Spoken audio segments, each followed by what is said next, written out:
Clyde and I and Richie were feeling kinda bored, and that's when we heard the Wild Basin call.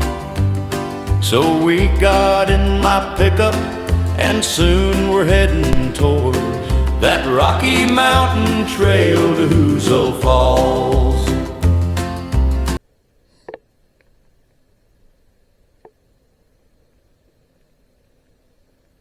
Enos A. Mills, known as the father of Rocky Mountain National Park, was instrumental in the establishment of the park. He described Wild Basin, located in the southeast portion of the park, as follows, quote, Wild Basin, a broken and glaciated region of 25 square miles, lies immediately south of Long's Peak. This basin is almost encircled by 8 towering peaks, and the enormous St. Vrain moraine thrusts out of its outlet and shows where the united ice rivers formerly made their way from this basin.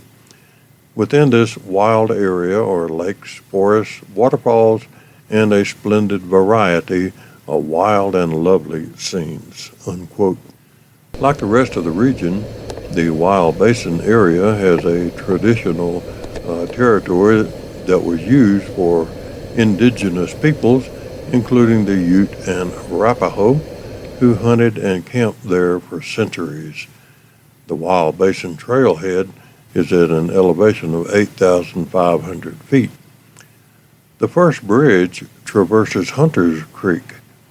The trail to Ouzel Falls parallels the North St. Vrain Creek. An early tourist guide from the 1930s had this to say, quote, There are no trail markers. These have been left out purposely to allow you to explore on your own. Self-discovery lets each individual experience nature in his own way.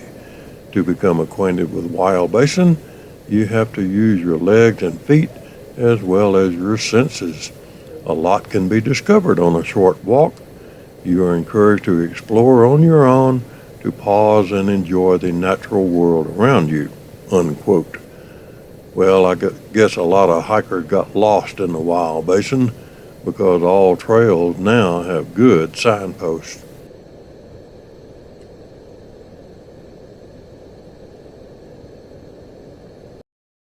Rocky Mountain Trail to Ouzel Falls. Now, partners, the Wild Basin is sure a wilderness. Told it covers some 25 square miles, and the varmints living there are all carnivorous. But Clyde and Richie and I hiked it in style. Clyde and Richie and I hiked it in style.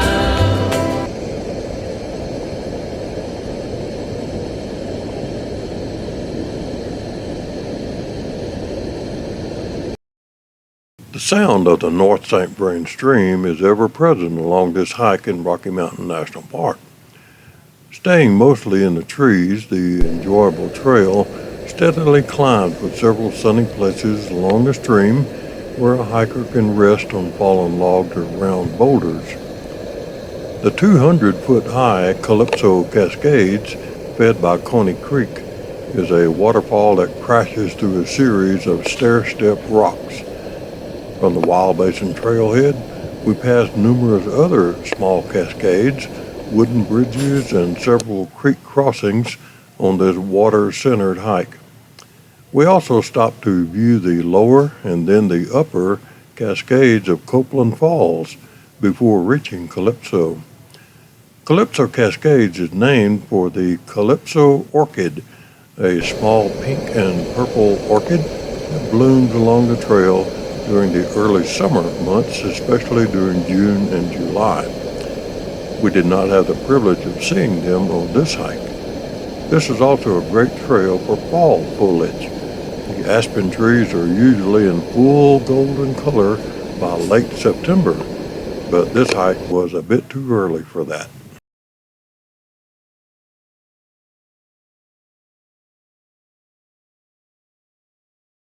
The trail begins in a lodgepole pine forest, which is a part of the montane zone.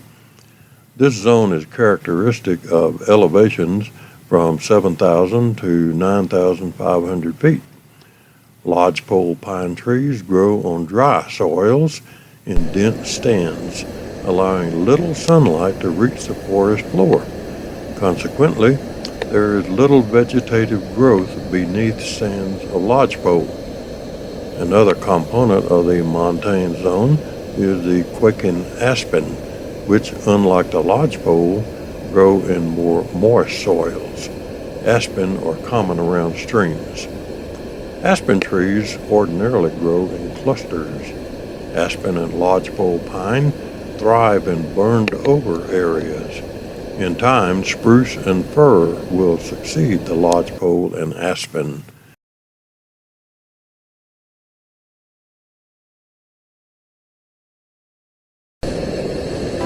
If you're living in the fast lane and begin to pout, listen and you might hear wild Basin call. Partner, put your boots and backpack on and get on out. Take a wilderness hike to Ouzel Falls. Take a wilderness hike to Ouzel Falls.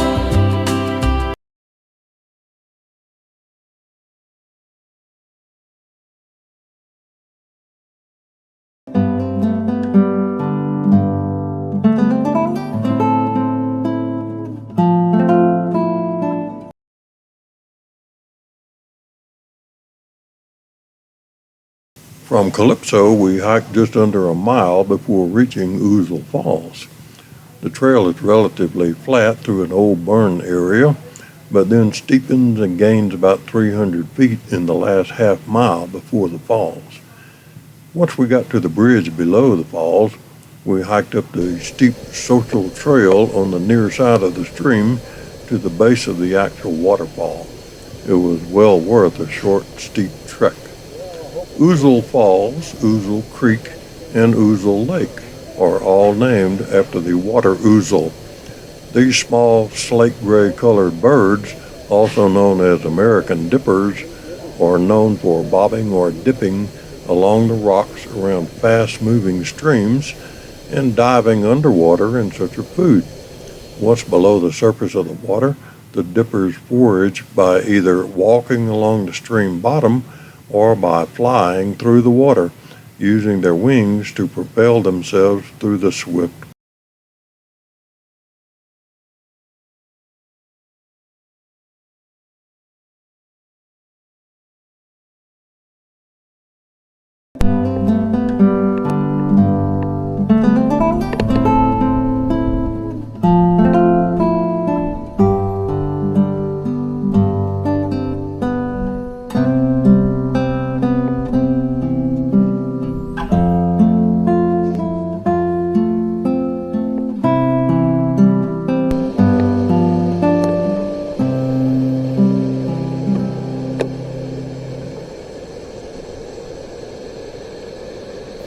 A notable wildfire occurred 48 years ago.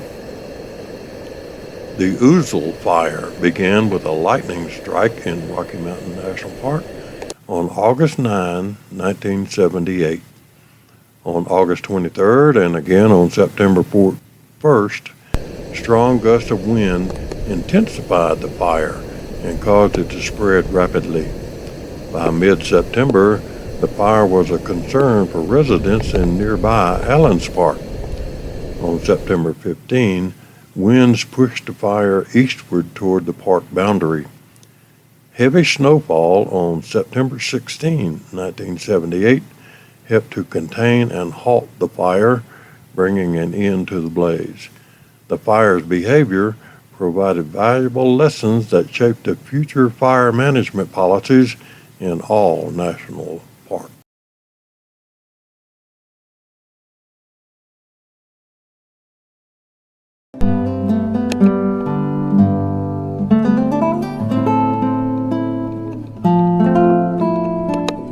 My boot.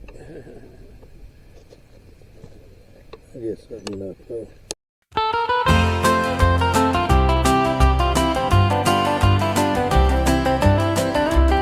Now Clyde and I and Richie were feeling kinda bored, and that's when we heard the Wild Basin call.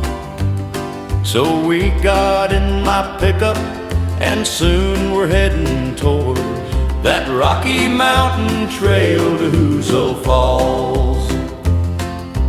Rocky Mountain Trail to Ouzel Falls. Now partners, the Wild Basin is sure a wilderness. Told it covers some 25 square miles, and the varmints living there are all carnivorous. But Clyde and Richie and I hiked it in style. Clyde and Richie and I hiked it in style. If you're living in the fast lane and begin to pout, listen and you might hear Wild Basin call. Partner, put your boots and backpack on and get on out. Take a wilderness hike to Ouzel Falls.